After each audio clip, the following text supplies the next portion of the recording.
어떤 수에서요. 수에서는요. 이런 내용이 있습니다. 그러니까 x, y를 곱해서 0이면 반드시 x가 0이거나 또는 OR입니다. R. 예, y가 0이 됩니다. 반드시요. 뭔가 두 개를 곱해서 0이면 x가 0 또는 y가 0입니다. 방정식도 마찬가지죠. x-1, x-2가 0이다 그러면 이거 2면 x값 어떻게 적어요? 또 우리 학생들 보통 이렇게 적죠. 예, 엄밀히 얘기하면 이 컴마가 아니죠. 뭐죠? 5하죠. 1 또는 2다 이렇게 적는 거죠. 왜? 이거랑 이거를 곱해서 0이 됐다는 얘기는 얘가 0이거나 또는 얘가 0이란 얘기죠. 둘 다 0이어도 상관없죠. 하나만 0이어도 되는 거죠. 그러니까 적어도 하나가 0이 돼야지만이 곱한 결과가 0이 나올 수 있다는 얘기죠. 만약에 0이 아니고 0이 아니라면 0이 될 수 있어요? 없어요? 없습니다. 네, 수에서는 우리가 일반적으로 알고 있는 지식은 이거란 얘기예요. 그런데 행렬에서는요. 행렬에서는 이런 일이 일어난다는 얘기입니다. 불편한 진실인가? 네? 실생활에서는 이런 일이 일어난다고 합니다. 뭐 이런 거. 영행렬이면 A가 영행렬 또는 B가 영행렬이다라는 이 말이 틀린 말이란 얘기예요. false. 예. 어떤 일이 생기냐? A가 영행렬이 아니에요. 이고 B도 영행렬이 아니에요. 이거 일지라도 두 개를 곱해서 뭘 만들 수 있어요? 영행렬을 만들어낼 수 있답니다. 이게 특징이란 얘기예요. 네. 그래서 하나의 예를 들어드린다면 0010, 0001 분명히 영행렬 아닙니다. 영행렬 아니에요. 그런데 곱해보면 얼마 나오죠? 영행렬이 나옵니다. 예. 가능하겠습니까? 예. 이런 이야기를 할 수 있다는 얘기예요. 이게 이제 이런 차이가 있기 때문에 우리가 수능에서 주로 많이 다루는 거예요. 그럼 앞에 선생님 그 교재에 그 말에 선생님 영인자라고 가로치고 넘어가자고 그랬죠? 그 얘기가 뭐냐면 이 얘기일 거예요. 요 개념을 그대로 문제 속에서 실어보면 예를 들어 드리는 거죠. 거기 AB equal AC라고 해서 B equal C가 성립하는 건 아니다. 이런 얘기가 있는데 이런 식으로 나온다는 얘기예요. A가 영행렬이 아니고 AB equal AC이면 B equal C다. 반드시. 이런 이야기가 나오는데 이 말이 맞다 틀리다? 틀립니다. 이 말이 틀립니다. 왜냐? 잘 보시라는 얘기예요. A가 영행렬이 아니다라는 말이 왜 주어지는 건지 잘 보란 얘기예요. 자, 요거 이항시키면 이쪽은 영행렬이 되겠죠. 그러면 AB-AC 분배 법칙 쓸 수 있죠. 어떻게 되죠?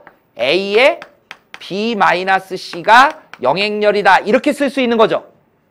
이렇게 써버리고 났는데 앞에 요게 주어져요. 얘가 영행렬이 아니란 얘기예요.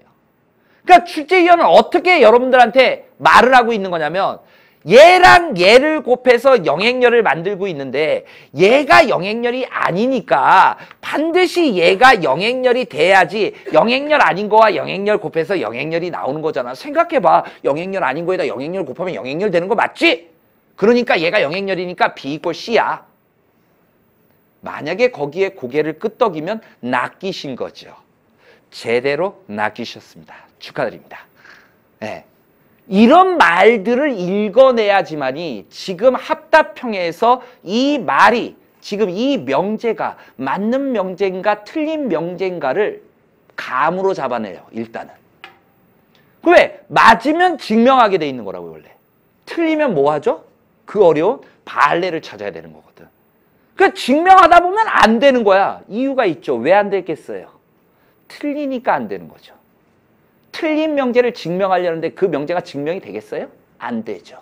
보통은 그래요. 물론 실력을 갖췄을 때. 실력이 없는 상태에서 안 되니까 이건 틀린 거야. 이거는 잘못된 학습법이죠. 네. 이런 이야기를 출제자가 하고 있는 거고 이런 메시지를 기출문제에서 잘 읽어내 주셔야 된다는 얘기예요. 그러니까 느닷없이 전부 다 하나같이 학생들이 전부 매달리는 게 뭐에만 매달리냐고 기출문제에 매달려버려요. 기출문제만 하면 뭐가 보일 것 같아서. 그게 잘못된 생각이라는 얘기라고.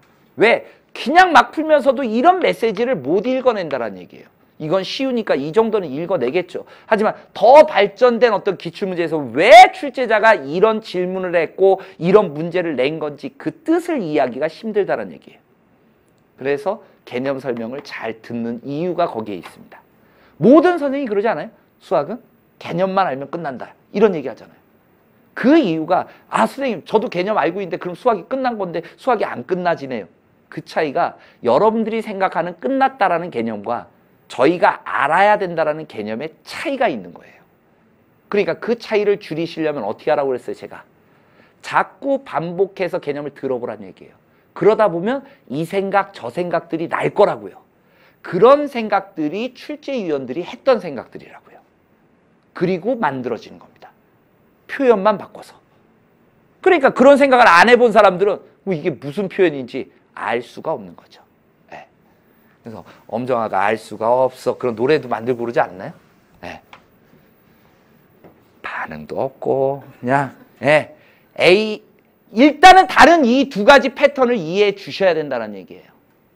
행렬의 교환 법칙이 성립하지 않는 거다. 곱셈에서는.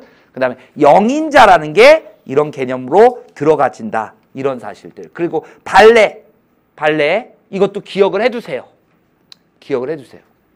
나중에 발레 찾으려고 그러면 잘 안 된다고요. 꼭 기억을 해주시고요.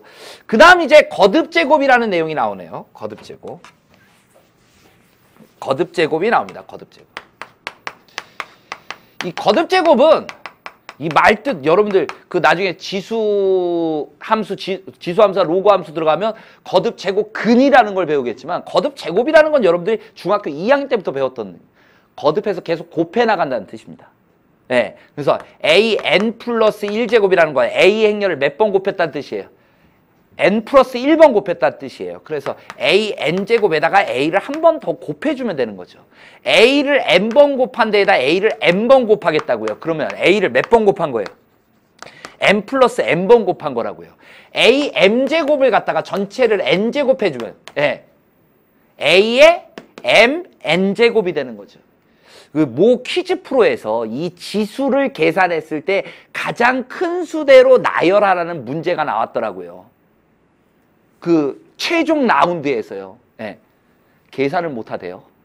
그렇게 똑똑한 사람이었는데 다른 거 정말 어떻게 저렇게 사람 잘 알지? 막 이런 생각이 들었는데 지수 계산 못하고 있더라고요. 지수 계산. 어이없죠? 그죠? 근데 이 거듭제곱이라는 거는 여러분들이 두 가지 패턴으로 시험에 출제가 됩니다. 이것도 출제가 많이 된 유형입니다. 거듭제곱. 어떤 식이냐? 거듭제곱을 해 나갑니다. A를 그냥 거듭제곱 해 나가 보세요. 그러면 거듭제곱 하다 보면 단위 행렬의 꼴이 나타나집니다. 단위 행렬의 꼴이. 그러니까 세제곱했더니 단위 행렬 나왔더라. 세제곱했더니 마이너스 단위 행렬이 나왔더라. 이런 꼴이 나타나집니다. 또 한 가지의 패턴은요. 수열의 규칙성으로 가는 겁니다. 반복해서 곱하다 보면요. 증가하는 패턴이 보입니다. 증가하는 패턴. 시험은 이것도 출제가 됐고요. 이런 쪽으로도 출제가 되어졌습니다. 그리고 이거를 여러분들이 이 수열의 규칙을 볼 때는 완벽하게 계산을 하지 말아야 될 때도 있어요. 그냥 행렬을 다 계산해가지고 증가되는 게 뭐 1행 2열의 성분이 어떻게 변하는지를 예측해라. 1행 2열의 성분만을 나중에 결과만 보려고 하면 이거 잘 안 됩니다. 그렇게 가도 상관없는 문제가 있고요. 근데 어떨 때는 이렇게 준 적도 있어요. 1행 2열의 성분이 2의 3제곱, 2의 4제곱, 마이너스 2의 5제곱, 플러스 2의 6제곱 이런 식으로 좀 길게 줬어요. 그 얘기는 뭐예요? 형태를 보존시키면서 계산을 하는 거예요. 그래서 요 두 가지 패턴이 있다는 사실을 여러분들이 좀 기억을 해 주셔야 되겠어요. 오늘은 일단 여기까지만 정리합니다. 가장 차이나는 건 곱셈의 교환 법칙. 행렬의 곱셈이 정의되기 위한 조건, 그 다음에 교환 법칙 이런 게 있다라는 거, 그 다음에 교환 법칙이 성립하지 않는다라는 거, 영인자라는 거 있다는 거, 거듭제곱 해 나가면 된다라는 거. 다음 시간에